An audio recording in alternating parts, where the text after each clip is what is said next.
Until then, let's talk about the next story, which is Ubisoft doing what gaming studios have been doing for the last 2.5, 3 years. I mean, over a long period of time for a while, but it seems like it's been in overdrive the last 3 years. According to, let me make sure I get this right, get the right sources for that. I apologize, ladies and gentlemen. I'm looking to make sure I give you the right information. Anyway, the gist of the story is basically that Ubisoft will be expected to be cutting 6 games that they had in the slate and delaying another 7, with also some laying off of staff and then in the coming months. I don't know exactly what the dates are or the number of people that are expected to be cut from the staff, but those are the reports. It's obviously not the news we want to deliver. And when it comes to gaming, we'd rather people, obviously getting hired and talking more about, more games to come and more things that we're looking forward to. But this is unfortunate. And again, this is coming amid Ubisoft struggling with rising development costs and increasing long production cycles. Again, if you know gaming, the average, I think, refresh cycle for AAA games about anywhere from 5 to 7 years. So, when you see a game that comes out this year or next year, that game has been in production since, before or right around the pandemic. So, try and give some of these studios a little bit of grace when they come with games and they're making stuff. And, it takes a while in order to get the next one. We just can't push them out like, crappy movies like we were used to. The company has been hit with several underperforming releases in recent years, which again have weakened investors' confidence, which always leads back to that. If it's not a Battlefield, which even Battlefield, as well as it does, had its own decline. If it's not a hit, investors get a little shaky about dumping 5 years worth of investment, money, time, and effort, resources into this thing. When you ask like, hey, we want to do a sequel or we're thinking of a brand new idea, that starts to get hindered a little bit. Again, these games were unannounced, so we don't know what they were or what the potential of these could be. We just know that we're not getting them. And again, some of these other projects were going to be delayed, which again, we don't even know. Usually when they delay it, it's just kind of the inevitable. It's slowing it down, saying like, all right, well, if you're in delay, perhaps you don't get made in general. So again, we're up to almost 13 games, which may or may not see the light of day ever. And again, the layoffs are just part of the broader trend of letting go of staff. And I think it could be anywhere up to 1,000 people laid off from Ubisoft. It's unfortunate, but we wanted to put the news out there. What are your thoughts on Ubisoft becoming yet another victim? I know we talked about Activision and we harp on Microsoft and Blizzard about these kind of things because they're kind of under a wheelhouse, but Ubisoft is under the broader gaming umbrella. It's sad to see any of these people lose. We just talked about it 5 minutes ago, about not wanting to see people lose their jobs, this year, and seeing games get cut. So I think we're going to have to back up. And I think these game companies are going to have to go to the gamer with a very blunt question. What do you want? What are you interested in? What will you buy? What will you purchase? What will you play? How will you play it? Because to your point, we see so many remakes. Each game comes with a sequel these days, and then after that, we just keep going. And then at our age, we're both 40 plus, we see a game get a DLC or a new add-on pack to where, it's the maps from the late 90s, early 2000s. We're thrilled to see it. We know what that is as older gamers. Maybe these young folks just aren't interested. Maybe they want something else. Maybe the young folks want their gaming to be right here on their device. How many people are sitting down at consoles? How many people are sitting down with handhelds? I think, it's more than last year sitting down with handhelds for sure. But we've got to back up as far as the gaming industry, I think, and see what people want to maybe stop some of the bleeding inside the offices when the financial assistant looks at and says, oh man, we lost 10% last quarter. Go fire another 5,000. Well, why did you lose that 10%? Why did you cancel that game? Did you cancel that game because you lost the money and you no longer have the funds to develop it? Well, why did you lose the money? What was not bought? What was not sold that was supposed to make you money? And then go figure out why. Why didn't somebody buy it? What should we have done? What were people looking for? What were gamers expecting? And I think we're just going to have to back up and retool a little bit in the gaming industry. Yeah, I'm going to put a punctuation on this topic by adding a few more details, just so our listeners are fully abreast about the situation. Ubisoft closes Halifax and Stockholm studios. Again, this is a French-based developer, but they had some studios out there.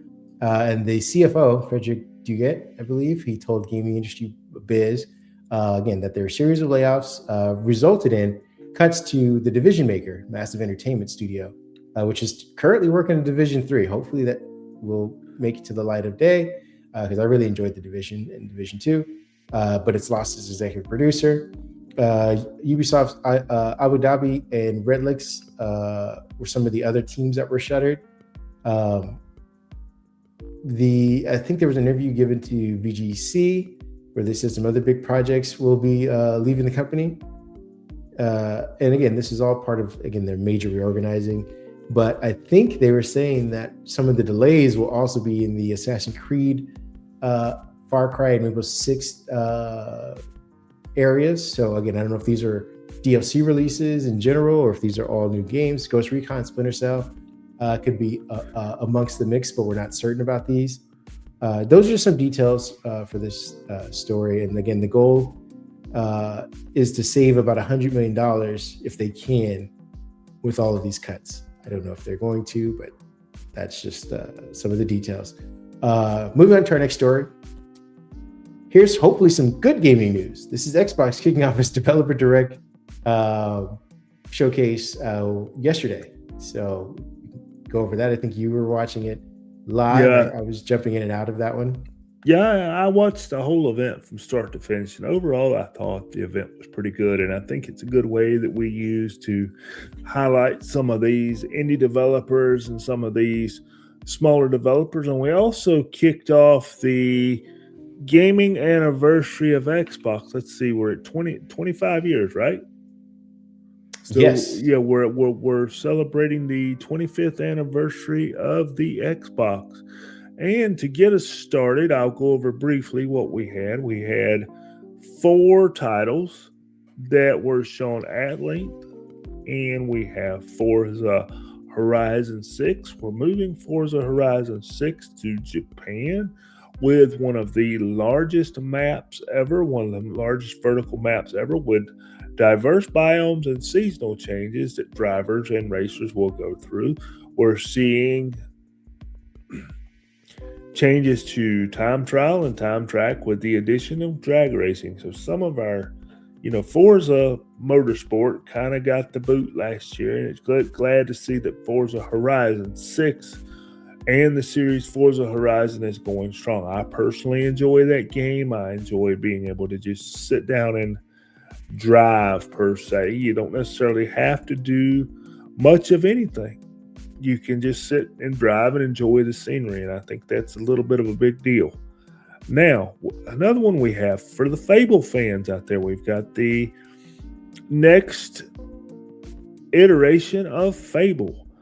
The next iteration will also come on PlayStation 5 and Steam, so that's worth mentioning, and comes autumn of 2026. So you got a little time to wait there And just to give you some idea, for those that don't know what Fable is, I'm just going to read it right off here. If you're a Fable fan, the team at Playground Games pulled back the curtain on the latest release and reimagining of the title, offering a first look into, I'm going to call it a Bonds open world, showing off character customization and a refreshed mortality system and combat system with familiar foes and new threats. Enjoy the trademark humor alongside the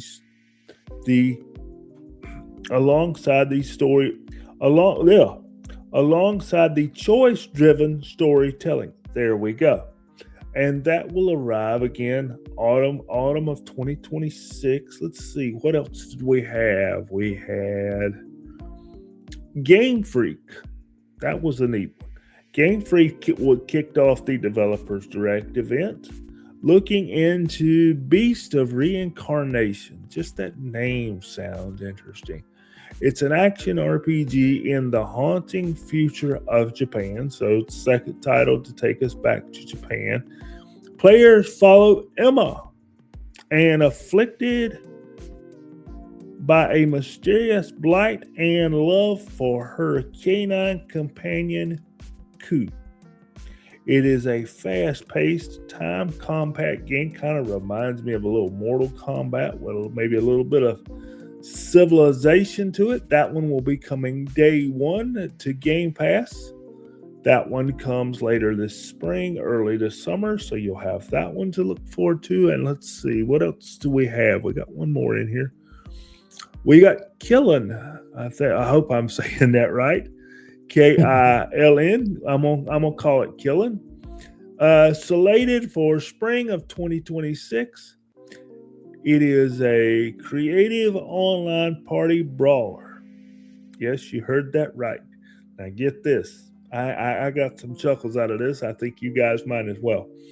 Players can craft ceramic armor, pottery. Yes, pottery, folks. Your armor in this game will be pottery, realistic pottery, with each pot shaping the combat skills in the 4 vs 4 arena battle. During the event, you saw the crafting tools and how you will make said pottery armor and how it will impact your gameplay.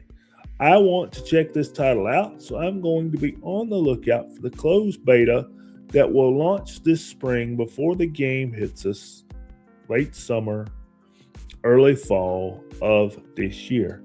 So, I thought it was pretty good. It's always good to see what these independent developers come up with. I mean, you take something like Killing. Who would have ever come up with the idea of pottery being your armor in a game? I think this is cool. And, you know, some people might look at this event and go, well, you know, I recognize Forza Horizon 6. I hear you. But I think these other titles greatly deserve an opportunity as well. You know, I'm looking forward to these. I know you said you were in and out. What was your favorite? Did you have a favorite? Is there any of these? I mean, the Killing, I'm going to try that out. I want to see what it's like to fight with pottery. I do. You know, because but what was your favorite? What did you like? What were your thoughts? I'm going to go what they call a basic bitch gamer. So the Forza and Fable were the draws. I've been looking for a new Fable game, but I'm looking forward to it. So I was looking for that. And Forza just looks great. Like to your point, it is a sort of an RPG-ish, but it is kind of a drop in and play kind of game. And for me, for a guy who doesn't have a lot of time to claim the TV in my house, being able to drop in, do a quick race, and have those, you know, points accumulated and the races tacked to my achievements, and then go on and out without having to, like, you know, go on a massive adventure for hours upon hours to find one thing. And if I lose track of that, I lose track of my whole game. That's been appealing to me. And I say that, and I also acknowledge that I do want to play Fable. So I'm a contradiction, but those are the two that stood out to me. How about yourself? I will be doing Killing for sure, and I will definitely try out Fable. I'm also a Fable fan, maybe not as much as you are, but I've always found that to be a good casual game. And my little niece, who is 6, just turned 6, she is turned into a big Forza Horizon fan. She just loves getting in those cars and just driving down the road. She'll wave at other cars when they go by, and she thinks it's cool when one wants to stop and race. Where you can go anywhere and not necessarily have any goals. She figured out a couple of days ago how to operate the radio that's in the cars, where you can turn on the different music. So we've got an Xbox Series S over here, the old white one that sits over here. And the only reason it's still here, connected to an external hard drive, is because that's where her Forza Horizon games live. So I told her yesterday that she's getting a new driving game this year, and she's excited. So I'm excited for her. yeah, she enjoys that.